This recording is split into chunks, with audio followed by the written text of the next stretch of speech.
Welcome along.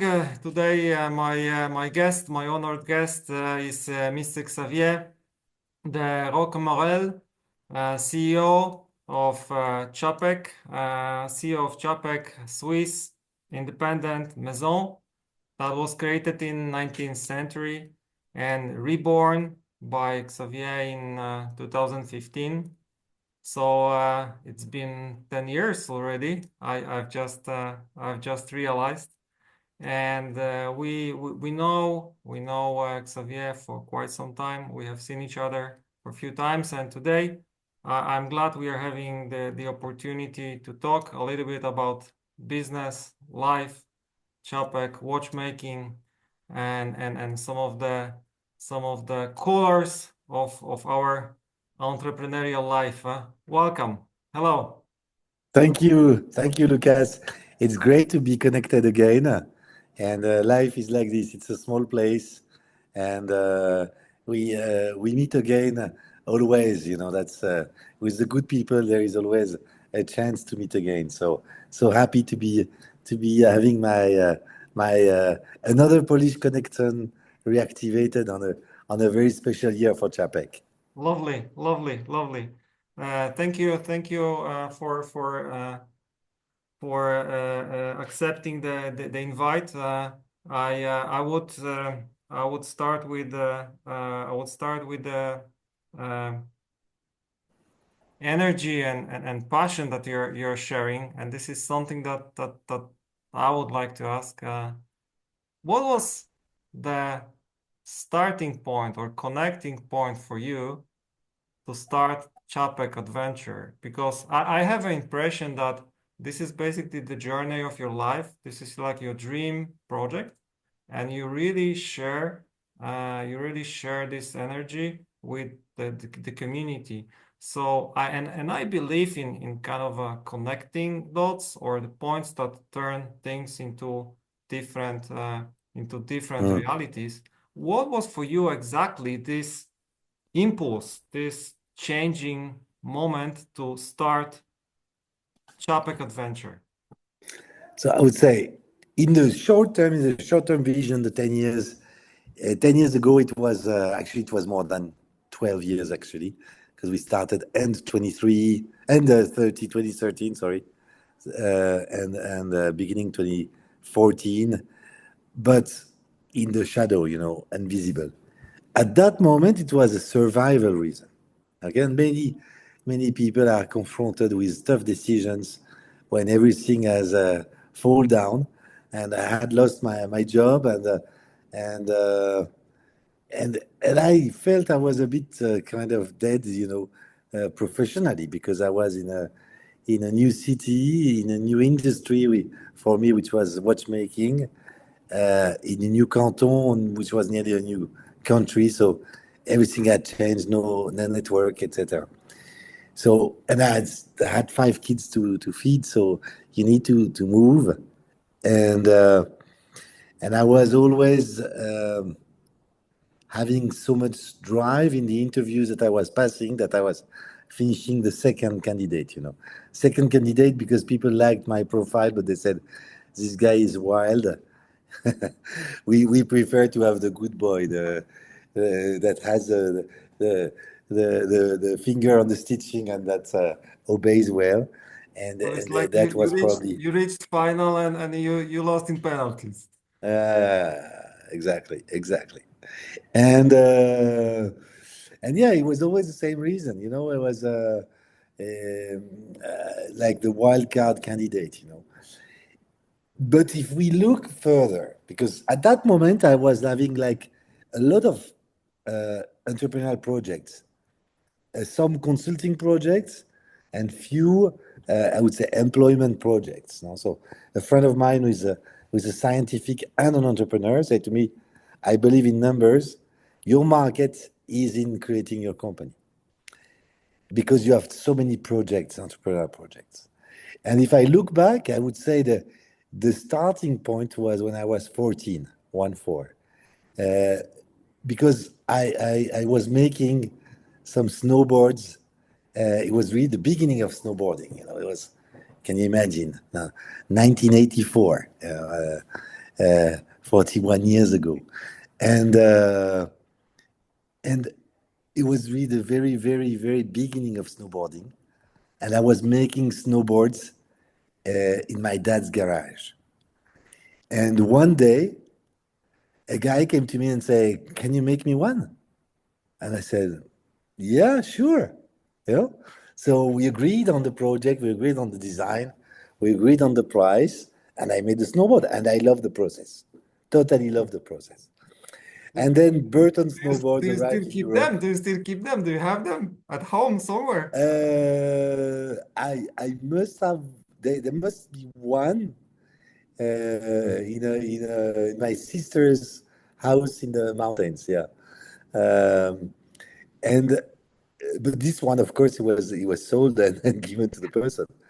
And I would say that, and then it stopped in this early stage of being an entrepreneur. Stopped because Burton snowboards arrived I was living in France then, arrived in Europe and really completely smashed the market because it was way above anything we could imagine, dream to build. No, so I said, okay, I have to get a board from Burton, which I did, and then I said, okay, that's over. My start as an entrepreneur at the age of 14 was killed by competition. So competition is important, even if you like them. But it stayed in the blood, huh? Exactly. And it stayed in the blood of doing a product for someone, uh, making sure it's the best product and it's exactly the product that the person dreams of. Mm. And I would say that the dimension of bespoke pieces that is inside Czapek also comes from that, you know. But then if we come back so then I got a job. I studied in university business. I got a first job, a second job, third job, fourth job. Then I went to do an MBA in Barcelona, and then I continued, growing the ladder of big groups, actually, interesting jobs. But I was probably, again, having too much drive to be going very high because you know what I mean. When you're an entrepreneur, you have to move forward and you don't give a shit about the bullshitters that is so often heard in big groups. So yeah, so that yeah, it was I was fighting against my own temper and my own personality, uh, trying to do a good job. So I'm now very grateful for the companies who have let me go because they gave me the chance to actually become an entrepreneur because I was forced to. No, so that's the interesting thing, I like to say that in life there are coins, and we thank Luke's Coin for being the sponsor of that episode. And coins have always two sides. And when life, brings you the bad side, just wait, relax, and look at it, because the energy that is inside our earth is going to make this coin flip again. And when it's on the right side, then take it and go for it. And don't wait. Don't stay, on the platform waiting for a train. If the train is good, jump in it and go for it. Don't wait too much. I Because I, I I know a actually lot of people who wait and then they regret and they said, I never had the right train. No, no, no. If the train is good, go for it. Don't ask yourself the question yeah. or What too what many you what questions. you're saying is actually something that I feel because like if you see the ball, like if you stand on the edge of the coin, you see the both sides more or less, or you can feel the both sides of the coins. There are always nice things in life and those, let's say, challenges, Mhm. those challenges. And if you start early as a entrepreneur or somebody who would like to run your own business, as you said, or as we said, it stays in the blood. And when what was basically the day, or how was the day when Czapek came to you? Was it a process, or was No, it's, more like a yeah. flash, more like a flash? Wow, this is something that we should have taken a long, long ago. There was a process and then a flash. Okay, so first thing is I was networking to find a job. So I Mm. was, and when you want to receive, you have to start by giving. So I was a benevolent to jazz festival, helping, and then I saw a friend who said to me, "Ah, how are you? Huh? Oh yeah, you're looking for a job. That's true." And this friend was working at, he's still working at Audemars Piguet. And he said, "Well, I know a guy, a German guy that has a nice project. You should talk to him. It's not a job, but it's a nice project. You should talk to him." So I met Harry, and Harry didn't want it to reveal the whole project, or just like tasting water, talking to each other. But I got along well with him, and I thought, okay, let's dig into this. No? So we decided to meet again quite fast, 2 weeks Mm. later, and I asked him if I could bring a watchmaker, because he was about watches, of course, and Sebastien was a watchmaker I had met in an event, and the three of us we met at home at the end of the afternoon, and at the very beginning he showed us some prototype to sell, and Sebastien was constructive but not very positive about the prototypes. And so Harry He said, was he it's was not the whole story. slowing down the idea a No, little no, bit. no, it was working, but it's just would not. It was not with a manufacturer that was high enough to command And the and real a real price that was corresponding to what Czapek was meaning. and when And you said that, let's say three of you said that, okay, this is the project worth making, and you started like shaping it, uh, and was it the only one that you decided to do, or there were like in between for a few years other things in case this one is not working? so I had at that moment 7 entrepreneurial projects.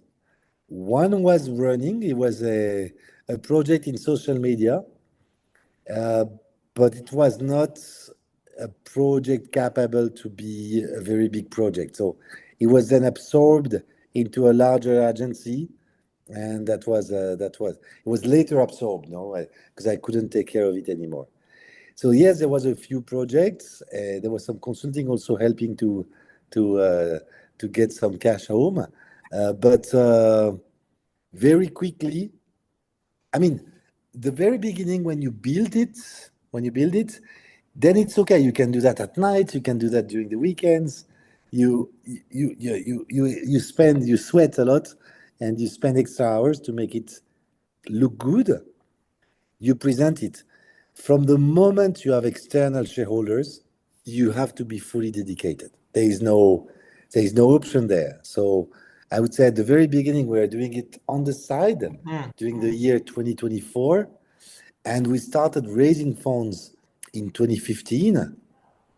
And that was the moment where I could actually take a very small salary from the company and dedicate myself 100%, or which means 200% to the company, and that's absolutely necessary to make it happen. But so basically, the interesting thing is that in this meeting, which happened in October 2013, Harry told us it's not the plan actually to sell these prototypes. The real plan is to actually relaunch the company and sell shares of the company. Okay. And I said, well, okay, wow, that's a completely different ballpark. And so I told them, why don't you stay home? I make a barbecue, we share the meal, and because it's important to share. Again, the important word in shareholders is share. If you don't have this affectio societatis, this will to do something together, beyond the profit. Profit is key because profit is an indicator you're doing the proper job, and you're working well. But that's it. It's not the will to the willingness to create a great business cannot just be to become rich. Absolutely. That's the wrong thing. Yeah, Be a absolutely. trader if you want to be rich. That's Absolutely. another thing. If you want to create a sound business, including manufacturing of a complex product for people who are going to love that product and then love your company because of that product, then it's a different thing. You need to love that product and you need to be focused on your customers as friends and not as people who are making you rich. Money comes if at the end you do it well. That's for sure. But the starting point cannot be that. It has to be the will to create something unique. And so we started, and then very interestingly, we took in that meeting and we confirmed it in the following meeting, the three main decisions, the most strategic decisions of the company, without having any clue that they were so strategic. We just said, okay, how do we do it? And we said, okay, do we look for a billionaire or not? And we were old enough with Harry, 45 years old. We knew that the fallacy of the billionaire who is going to help you and let you work, it is a fallacy.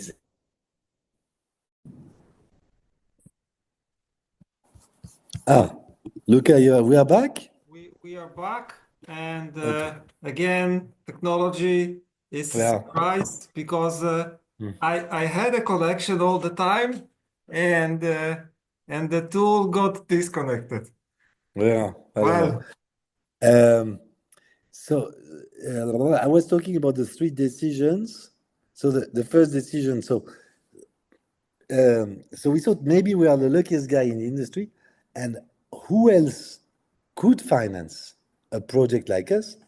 People like us, people who also love watches, and who actually would dream to revive an old name and participate to this adventure. So that's how we decided that instead of being classically founded, we would be crowd equity founded. That was decision one. and I Decision, was. Hmm? yeah, yeah, I no, was go, I was go. like, if we could stop here, because I was following, actually, I was following even back then in 2015, I was following those campaigns, and back then I found it really unique, really like it was a pioneering idea totally, and actually I even know those companies. I've been to one. And because one was based in UK and one was based in France, Switzerland. I know those people running those crowdfund companies. I have an impression that you also did some raising at your own. So there were like probably three places. One was Raisers, one was Crowd for Angels, and one was your own network of people. Looking backwards and while being in the presence, do you find it the best solution, or you would change something? No, we would keep that because Mm. these shareholders today we are 225 shareholders in the All right. company, and this is our secret weapon. So definitely that was a good choice. The tough part of the choice was to decide to run an international campaign because every country is a different jurisdiction. Raising funds is a very serious activity because if you fail, if you do it wrong, it's penal. You go to jail. If you make a product that doesn't work, people go after you and get refunded. But if you make a fundraise and something is wrong with the fundraise, this is a much worse situation. Yeah, So it's responsibility. I agree. yeah. Agree. So And the also, legal framework is very heavy. Also, you kind of rely on the partners because if you do it with other like specialists, this has to be really well balanced between the company that is raising and actually provider or Yeah, we had these two companies that you mentioned, Raisers for France and Switzerland, and Crowd for Angel in England, and they provided us with the framework and with a better legal uh, knowledge. hmm. The framework was important because it's a process also to get that done properly. But once you know it, we did it on our own. The next fundraise were semi-private fundraise, meaning we did not advertise for them, but people who were contacting us, we were asking them, we will do one day soon a fundraise. Do you authorize us to recontact you? And then you can decide if you want to invest in the company. And there was enough people asking us always to join the company to make it possible. And also networking was helping. So the next ones were private, and we knew the process from doing it the first time. So that was an easier way to do. Um, Also, a smaller chunk of people. The biggest chunk was done during this equity fundraise, but you also have to bring people of a larger scale, of a larger weight financially to get things moving. You don't raise 1.1 million, which is what we raised, if you don't get, I would say, more than half coming from your network. So these companies are going to help you, but they will provide the DJ and the dance floor, and you have to dance. True. I asked Chat GPT yesterday because I wanted to see if there is a number coming, and the number that came was 1.1. 1.1 million as 1.1 million francs. That was the number that was coming out of ChatGPT on the crowdfund and also on the providers. Uh, but I have an impression that actually community means more than monetary Yeah, yeah. benefit on We that. didn't plan. We didn't plan to do a community.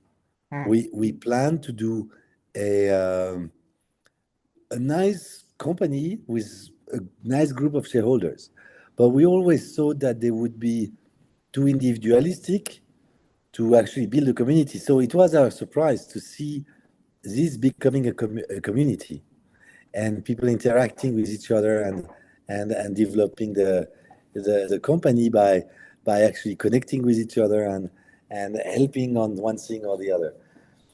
Um, what was, I would say, it was a moment where crowdfunding equity was very important. Today, it's probably less looked after. So it's possibly a different ballpark for someone who would like to do crowdfunding equity. What was key was to have also um, people who were interested in a high value product because your means are reduced. And what was important was to be on a market that was in a moment preceding a huge growth, Hmm. because that meant that you could benefit from that growth. Now, if we think about it, the growth was unknown. It was a moment of crisis, 2015, in the watchmaking industry. So it also comes back to the train. If the train looks okay, don't wait for the market to pick up because you will be always late. And I had that sensation in the past, Well said. of Yeah. of of of being late. You are always late if you wait for all the lights to be green. Start True. when your intuition tells you this is a good plan, let's do it and we'll see. and you resolve the issues when they come. Mm. Think that you go across an ocean, you cannot foresee the weather. This is where everything was born. My micro office of 8 square meter. Uh, So we see historical place. That was exactly. this And is the this is kitchen, the of course. place where the good ideas were born. Huh? Exactly. But So it's a you know lot. what is for me because you mentioned about this train and the green lines, but what and actually irrespectively of where the market is, because it's never like constant growth, it's always kind of a wave more. But I found the company and you and the team always focused on a product, right? Mhm. Obviously, community is hyper important because we want we want engagement, we want to engage people. It's for them, right? But you always were focused on the product. I mean, looking at available resources, we create the best possible product, and this product is actually connecting the past with the present, with the presence, and is giving kind of a look into the future. Totally, exactly. And but I wouldn't say that the product and the people are really the two key elements. If you forget one, you fail. Hmm. It's uh, it's because the market evolves very fast. You need to get deep into the customer needs to surprise them, and they won't be able to tell you what you should do. Hmm. So you need to talk to them and understand them and figure out what will be the surprise. Hmm. So that's what we basically do. So, but then once you have heard them, you focus on the product to make something incredible. That's really the process of launching a Did, company. did you have when you started and when you were creating the first watch, did you have already kind of a portfolio in your mind? We so that's a good point. We actually that's the second decision we made. Uh, Second decision was to make product that were Czapek completely. So even though we were going to have a movement made by a movement maker, it would be a Czapek movement owned by us, and not a Hmm. movement from the shelf, from the rack. Yeah, and so That's we designed important. with we designed that movement with the movement maker, and we designed our watch, and we always developed that way. And we had in mind to go gradually from the most simple to the most complex. And so we started with a 7-day power reserve manual wind, which is a nice watch with a little complication that's easy to manage. And then we've gone gradually to more complex things. And in a couple of weeks, we will reveal an incredible new piece. And again, it's just one level above the last one. And we'll continue like this, growing, growing, growing, growing. This Is is the strategy we do. And we is said, okay, uh, we do the 7-day power reserve. Then we wanted to do a tourbillon, and then we wanted to do a chrono, and maybe one day, or certainly one day, a minute repeater. And we're on that curve, except that we just realized that we needed more steps to get. We couldn't jump to the top of the mountain. We had to go through camp A, camp 1, camp 4, camp 6, and then get to the top. So we are in the middle of that ascension. huh, huh. You said that in one of the interviews that I've seen, 1,000 is a good number. Yeah, that's what we And do. We I produce a was really thousand watts per impressed. year. I was really impressed to be honest because starting from I wouldn't say blank page, but starting from a nice idea to 1,000 watch per year, that is my understanding. It is quite an achievement, really, really. Yeah, they are expensive, so it's quite unknown for people who are not familiar with auto horlogerie. Hmm. It sounds completely crazy because the price point of these watches are the prices of a car. So So you could say, now, is there really a market for that? And how do I make that market tick and get emotional and get willing to buy such an incredible watch? But at the same time, it's also the pinnacle of what mankind can be doing with micromechanics. And it's both beautiful and mechanically astonishing, incredible. And it talks about the most important thing that we have in our life, which is time. So it's a product that has a lot of advantages to work with because of all these asperities that can make you love watchmaking and watch collecting and Yes, watch owning to simply. yes. So Why? there was another aspect also that I want to highlight in this decision about the product. It was to be true to Czapek. We always wanted to be true to Czapek, and that was not my taste. It was not Harry's taste. It was not Sebastian's taste. We're trying to imagine what Czapek would be willing to do today if he was young, but with 200 years of watchmaking experience. And that's the way we design, always keeping this in mind, making some Czapek codes of design and using them as a way to develop. So that was also a strategic decision, but for us it was common sense. Today I tend to say that strategy is made of a lot of common sense and a lot of uh, awareness of what is the real situation, of of proper assessments I, of the situation, because I, I thought complacency is I is thought is, is, you were is about to bad. say coincidence or luck. It's a mixture of Yeah, yeah, coincidence yeah. or luck. I will tell you. I will tell you what is luck. It is luck. Luck is a door behind which there is a treasure. And when a normal person opens one door, I open 10.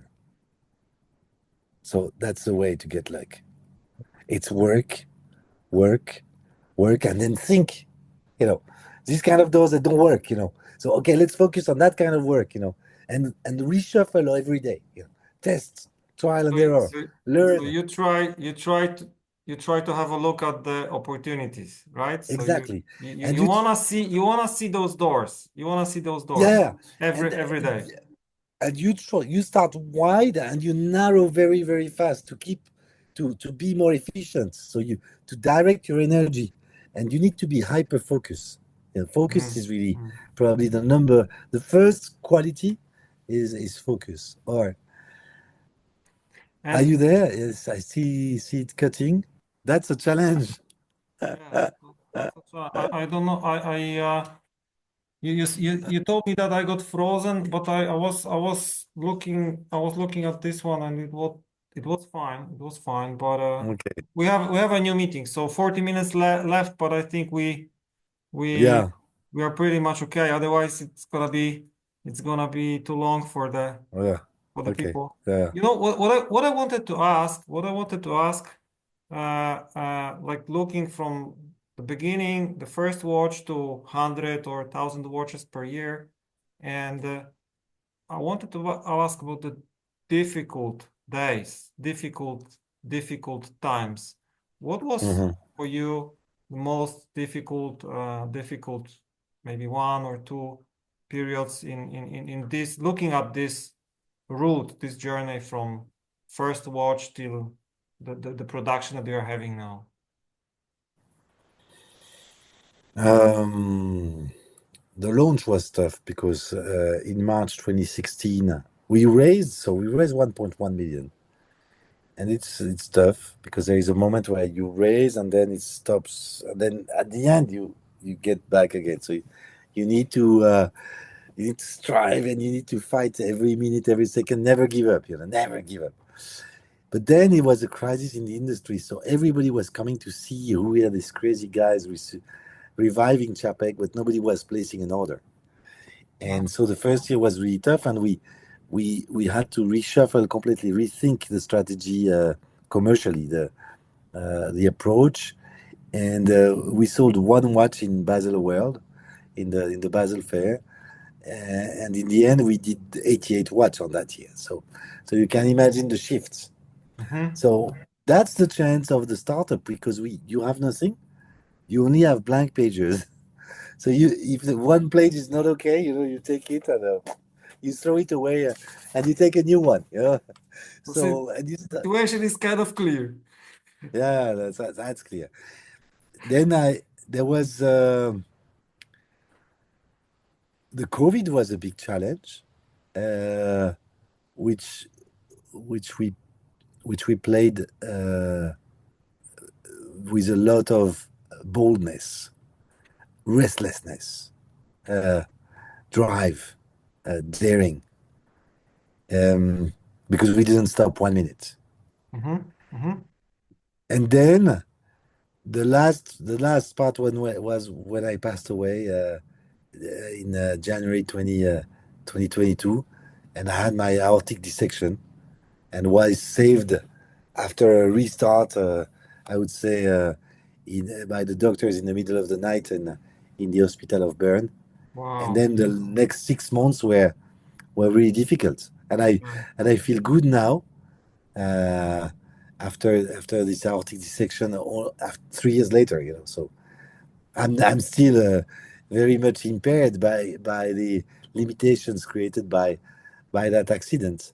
Mm-hmm. Uh, but uh, but I'm feeling good, and that's important. Hey, it's everything is here and there and in the guts, in the belly, in the because the day you stop believing in yourself, the day you stop believing in the people around you, the day you stop believing in your product, in your company, then everything falls down. And because you believe in it, it becomes possible. It's a self-fulfilling prophecy that is incredible. It's a lot about how much energy you're capable to put. It's a lot about looking at a new day with a smile, thinking, What, what, I'm s- I'm stuck by that, but I'm gonna find a solution. Because every innovation, every invention starts with a problem. So every time there is a problem, you should stop and say, "Stop, no, no, no, no. Let's smile. We don't know how to resolve it, but we will resolve it." And that will be the door to a new adventure, to a new episode, to something new happening. And this mindset is really critical. but Uh, in my view, like to really face those challenges or solve the problems, sort out the problems, you have to have kind of internal energy, right? Like it's really important. If you don't, or you miss it, or you're tired, you won't get far. And I wanted to ask you because you're really like energetic person, full of really enthusiasm and internal energy. What do you do actually to motivate yourself or to get the energy? Is there any secret that you have or? it's a it's a good question. So the first years, I used my frustrations. Ah, So I was so frustrated. I had worked in so many big groups, and I had seen really? so many wrong decisions. So you're converting anger Yeah, into exactly. wow, So okay. so I It used didn't that look as a like. yeah, but yeah, I had to swallow a lot of things that I was not thinking it was a good decision Ah, yeah. or the right thing to Okay, do okay. or the right approach or just the right behavior, the right treatment of the people, Hmm. the right respect of the thing. So after 5 years, that was it. I was okay. I was all this had vanished. I was actually grateful for having been released. and and so I had to find by myself the motivation, and that's the moment where you start to fly higher, Okay, and okay. think about what is the dream, what is the vision, what can we achieve. So sometimes I joke my colleagues by telling them that this is not a company, this is a social experiment I'm Ah. doing. Is and uh, is it and is yeah, it it's also Is it also like Czapek is driving you, or you have also other things that you do apart from business? I don't know. Some people they go skiing, some people Yeah, they no, go on a this bike, year I some go. they play music. Like there are different methods of finding your balance, No, but riding my snowboards is my special thing. You know, I go riding more than once a week, so I go sometimes 2 days in the weekend, all vacations, huh? and or sometimes just one day. So that allows me to feel much better. Yeah, that's my source of energy. Um, and after my accident, to discover that despite the prosthesis of aorta that I was having, I could still snowboard. It was like, oh yes, thank God I can have a nice life even if I don't go as fast as Well, before. I can still enjoy it. well done, well done, well done. Yes, it's impressive. I keep fingers crossed. What do you see? Uh, what do you see as a future trends in watchmaking? Mhm. How do you see basically the branch going for the next couple of years? Okay, it's a tough question. It's what's interesting is to look back to what I was thinking 10 years ago. You know, and I was saying, the interest for independent is so strong that we will experience a growth of the market for independent watchmaking times three minimum, because this is today nothing. Today, the independent watchmaking is still a few percent of the whole market, True, and true. there will be there will be an attraction for that. What I was not expecting is both the rise of Rolex and the consolidation of Rolex, and the second one was the micro brands. Um, and what's interesting is to understand that from a strategic angle, um, and I'm not authorized to speak about other brands in the Swiss law. So I really look at it from, I would say, uh, In uh, general. uh, a business and an economic view of the market. Uh, Tudor and Rolex are creating two sides of one wall, of a sort of a huge Chinese wall. They are next to each other in terms of prices, and this is a zone where it's extremely difficult to live if you unless you are very small fish and you're an ant on the wall. But the two real areas where a player can grow and become relevant for more people are either above or below that kind of zone that is the one that these two brands are using for positioning themselves. So I expect these two areas to actually continue to grow. Mm-hmm. Uh, the struggle that the micro brands will have is that they will have a sort of a ceiling. They will have to jump above the wall if they want to grow and become relevant in the haute horlogerie world. Um, the haute horlogerie world itself, or that side maybe, uh, has has grown a lot. And when you look at average prices in the recent study made by Morgan Stanley, I was shocked by the rise of the price of some brands, while at the same time we see other brands quite intelligently keeping a very interesting product at a price point that is um, slightly more accessible. Mm-hmm. And this, uh, with all respect of the numbers we're using, because these are high numbers, but much less than maybe the other one that is three times bigger, 3 times higher in terms of price.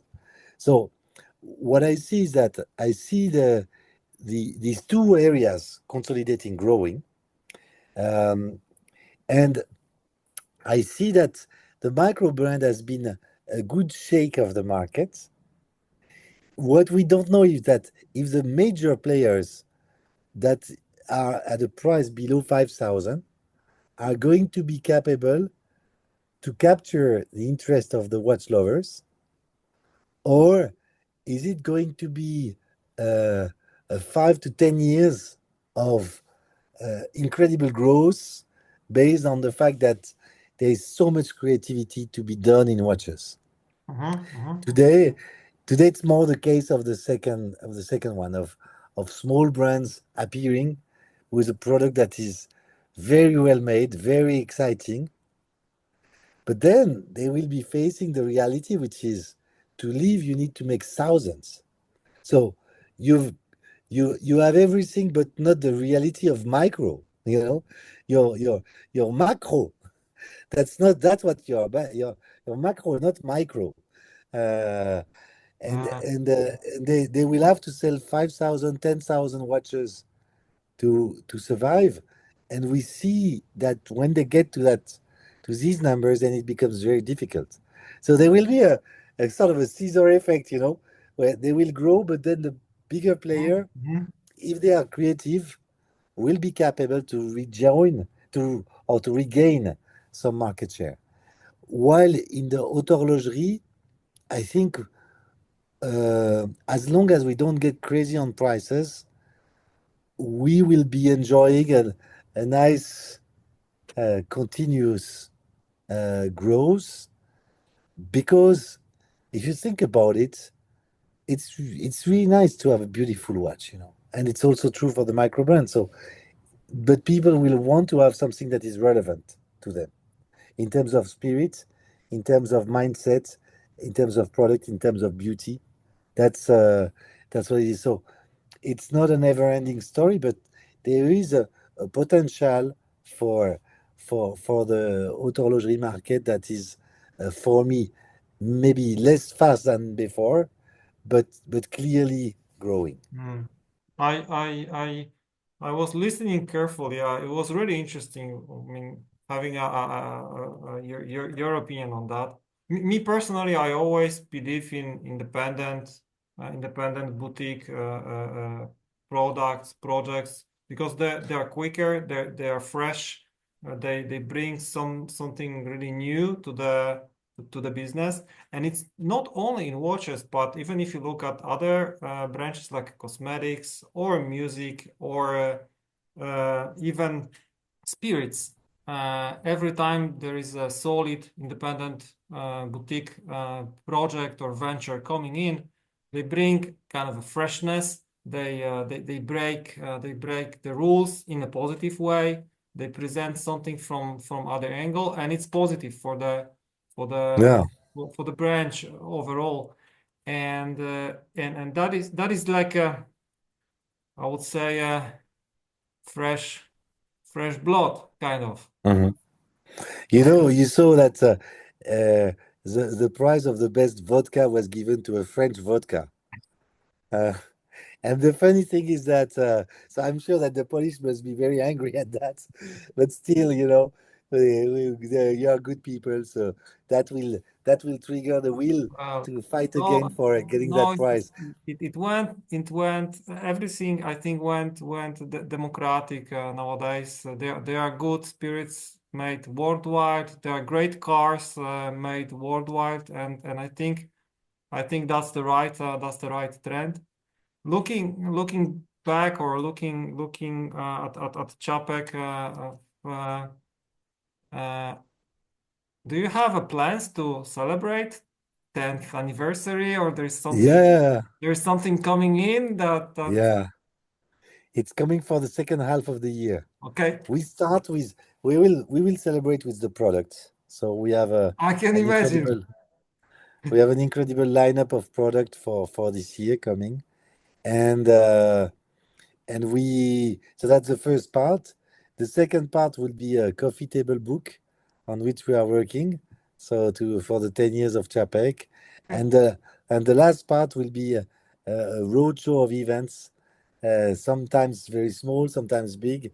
It depends on the place, it depends on what we can do, but we will hopefully do all this because the plan was, as always, uh, you know me, too ambitious, and then reality brings you back with the feet on the ground, and that's important to get to keep the feet on the floor, to keep on the ground. You can dream and have the head in the stars, but you still need the feet on the floor to be sure what you do. So it's still being really fine. We should make a celebration in November 10, 2025, to be exactly the same day as as we were when we launched, and that should be in Geneva. But we should have events before that across the globe, and maybe one in Warsaw. We'll see. Well, This is a possibility who we knows? can Who knows? discuss I with think, Mateusz Prusinski, which I will see in 3 weeks now, with our uh, partner since the day one. Since day one, that's also very important. of course, Friendship and of course. loyalty is so important. Seems like a busy schedule. I keep really fingers crossed to realize and to celebrate properly. I personally think that's a really great achievement. And as you said, people are important, or loyal partners, or the people who are supporting the project from the beginning. It's like on your YouTube movie that was titled, I really like this title actually, We Collect Rare People. Yeah, it's yeah, it's someone found it about us. It's an interesting thing. We they said, your company is so dedicated to people that you should have it somewhere in your tagline, Hmm? and they coined that sentence, and it's a very nice sentence. So it became a sort of a strange slogan because it's not a slogan, and at the same time, it encompasses well what the company is about: collecting, rarity, and people. And and and I think that's a really good summary of what we have Oh, said actually. Uh, thank you very much, Xavier, for thank you, Luca. this As conversation. always, it was great. It was great to see you. It was Good a luck. pleasure talking to you in all those formal and less formal topics. I really appreciate. I wish you all the best and a good health and a lot of energy to run it over for the next generations, for Uh, the next decades. exactly. And then hopefully we see each other in reality soon, and we keep in touch. Thank you very much. Have a great day. Excellent. Have Good a luck great for day. your new venture, Lucas, and see you soon in Poland. Ciao. Ciao. Bye bye. Bye.